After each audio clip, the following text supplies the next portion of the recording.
We are perfect prey, stuck in a muddy trap on a quiet cul-de-sac around the corner from home, out of our parents' view. I holler and squirm and somehow tug off my shoes and force my way to the dry edge of the property. I am crying. My brother is bawling. "Young lady," the man repeats, "need help?" I need my father, but retrieving him will mean leaving my brother alone with a strange man. My brother is heaving so hard I can't understand him. Is he saying go or no? Have I just imagined the mud higher on his waist, his body lower in the earth, the driver's pointed teeth? I back up slowly, then quickly, then sprint home in socked feet, screaming, frantic, bellowing for my father to come. Hurry, danger, death. The kidnapper is gone when we return. My brother is not. My father, in his trusty Timberlands, tugs my brother free. I want to put my son at ease, to talk about his behavior. On the flip side, I don't want to make too big a deal of his sensitivities, don't want him to worry about his worry. How to calibrate this? Isn't it natural not to want to feel left out? He had a fine day at school, he tells me afterward, followed along just fine. At home he is back to his upbeat self, playing Legos with his little brother, singing a song about sharks. He takes a bath, reads to me from Frog and Toad. I pet his hair, consider the skull beneath it, the brain beneath that, how soft it is, how susceptible. I hum a lullaby. He jolts upright. "What if I can't find my classroom?" he says. "What?" "Parents can't go upstairs with their kids in first grade. What if I don't know where to go?" Inhale, exhale. First grade is 7 months away. We'll visit ahead of time, I say. You won't get lost, okay? The whites of his eyes glow in the dark. Sometimes I am jarred from sleep by the memory of being jarred from sleep. A mechanized voice explodes through the walls of my childhood bedroom. "You have violated a protected area. The police were called. Leave immediately." There is beeping as my father tries to disable the alarm. "Leave immediately." And concerned cries from my mother.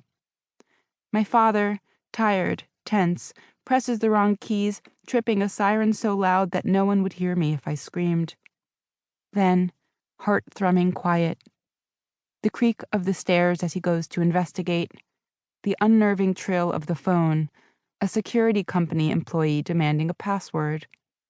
They need to confirm that the person who picks up is not an intruder. "Probably just a malfunction," says my father, a sudden silhouette in the doorway. He is 6 feet tall but seems taller. Tree branch shadows slice his chest. "Our alarm system is the best on the market," he reminds me, "the most secure." I don't ask why we also have a motion-sensitive light at the top of the driveway and lamps attached to timers, ones whose on time is regularly adjusted in case anyone's noticed a pattern. I don't ask about the radios my mother switches on in the kitchen and basement whenever we leave to give the illusion that someone's home. I don't ask why we do all this when we live in an exceptionally safe New York suburb. Darkness whirs like static. "Go to bed," insists my father. I feel around for my stuffed bear, massage his ears into tendrils.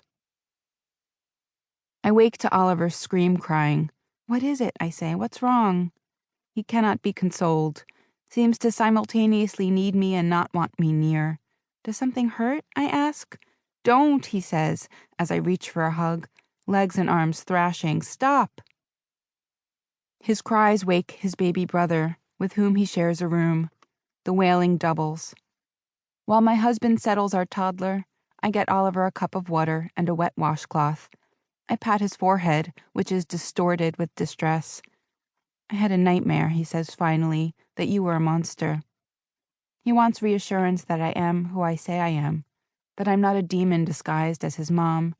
He makes me pinky swear. Breath snags on a branch in my throat. "It's me," I say, as our fingers interlock.